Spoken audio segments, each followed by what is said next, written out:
ನಮಸ್ಕಾರ ಸ್ನೇಹಿತರೆ, ಇವತ್ತು ಈ ವಿಡಿಯೋದಲ್ಲಿ ನಾವು ತಲಕಾಡಿನ ಗಂಗರು ಮತ್ತು ಅವರ ಅದ್ಭುತ ಸಾಧನೆಗಳನ್ನು ಕುರಿತು ತಿಳ್ಕೊಳ್ಳೋಣ.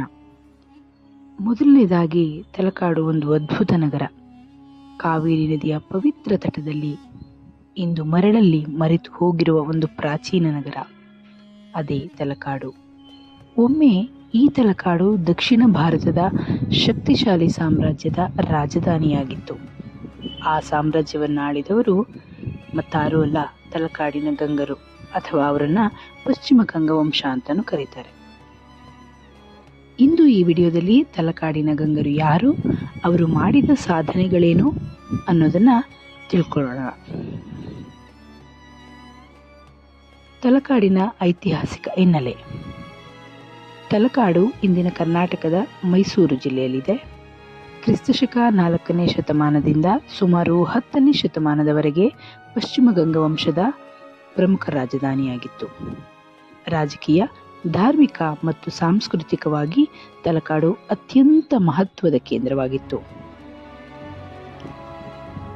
ಹಾಗಿದ್ರೆ ತಲಕಾಡಿನ ಗಂಗರು ಯಾರವರು? ಪಶ್ಚಿಮ ಗಂಗವಂಶವನ್ನು ಸ್ಥಾಪಿಸಿದವನು ಕೋಗಣಿವರ್ಮ. ನಂತರ ಈ ವಂಶವನ್ನು ಬಲಿಷ್ಠವಾಗಿ ಕಟ್ಟಿದ ರಾಜರು ದುರ್ವಿನೀತ, ಶ್ರೀಪುರುಷ, ಮರುಳಗಂಗಾ ಮತ್ತು ಇತರರು. ಗಂಗರು ಧೈರ್ಯಶಾಲಿ ಯೋಧರು ಮಾತ್ರವಲ್ಲ, ನ್ಯಾಯಪ್ರಿಯ ಮತ್ತು ಜನಪರ ಆಡಳಿತಗಾರರೂ ಆಗಿದ್ದರು. ಗಂಗರ ಆಡಳಿತ ಮತ್ತು ರಾಜಕೀಯ ಸಾಧನೆಗಳನ್ನು ನೋಡೋದಾದ್ರೆ, ತಲಕಾಡಿನ ಗಂಗರು ಉತ್ತಮ ಆಡಳಿತ ವ್ಯವಸ್ಥೆಯನ್ನ ರೂಪಿಸಿದರು.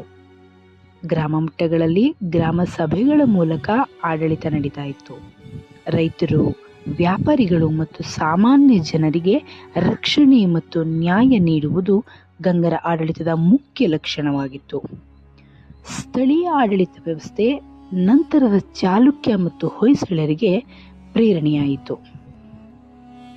ಇನ್ನು ಇವರ ಧಾರ್ಮಿಕ ಸಹಿಷ್ಣುತೆಯ ಬಗ್ಗೆ ಗಮನ ಹರಿಸೋದಾದರೆ, ಇವರ ಮಹತ್ವದ ಗುಣ ಹೊಂದಿದೆ. ಇವರು ಧಾರ್ಮಿಕ ಸಹಿಷ್ಣುತೆಗೆ ಪ್ರಸಿದ್ಧರಾಗಿದ್ದರು. ತಲಕಾಡಿನ ಗಂಗರು ಜೈನ ಧರ್ಮಕ್ಕೆ ವಿಶೇಷ ಆಶ್ರಯ ನೀಡಿದರು, ಆದರೆ ಶೈವ, ವೈಷ್ಣವ ಧರ್ಮಗಳಿಗೂ ಸಮಾನ ಗೌರವವನ್ನು ನೀಡಿದರು. ಶ್ರವಣಬೆಳಗೊಳದಲ್ಲಿರುವ ಗೊಮಟೇಶ್ವರ ಮೂರ್ತಿ ಗಂಗವಂಶದ ಅಮೂಲ್ಯ ಕೊಡುಗೆ. ಮತ್ತು ತಲಕಾಡಿನ ದೇವಾಲಯಗಳು, ವಾಸ್ತುಶಿಲ್ಪದ ಬಗ್ಗೆ ನೋಡೋದಾದರೆ, ತಲಕಾಡನ್ನ ಹಿಂದೆ ಸಪ್ತಲಿಂಗ ಕ್ಷೇತ್ರ ಅಂತ ಕರೀತಾ ಇದ್ರು. ಇದು ಸಪ್ತಲಿಂಗ ಕ್ಷೇತ್ರ ಅಂತ ಪ್ರಸಿದ್ಧವಾಗಿತ್ತು. ಇಲ್ಲಿ 7 ಶಿವಾಲಯಗಳಿದ್ದವು, ಅನೇಕ ದೇವಾಲಯಗಳು, ಜೈನ ಬಸದಿ ಮತ್ತು ಅದ್ಭುತ ಶಿಲ್ಪಕಲೆ ಇತ್ತು. ಗಂಗರ ವಾಸ್ತುಶಿಲ್ಪ ಶೈಲಿ ದ್ರಾವಿಡ ಶೈಲಿಯ ಬೆಳವಣಿಗೆಗೆ ಮುಖ್ಯ ಪಾತ್ರ ವಹಿಸಿತು.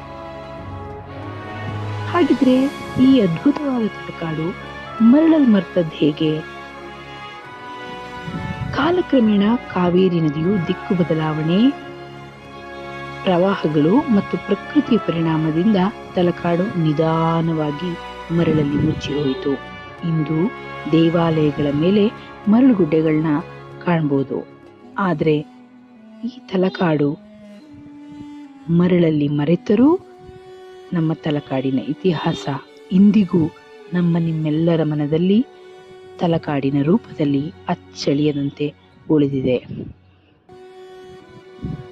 ತಲಕಾಡಿನ ಗಂಗರು ಕೇವಲ ರಾಜರು ಅಲ್ಲ, ಅವರು ಸಂಸ್ಕೃತಿ, ಧರ್ಮ ಮತ್ತು ಉತ್ತಮ ಆಡಳಿತದ ಪ್ರತೀಕ.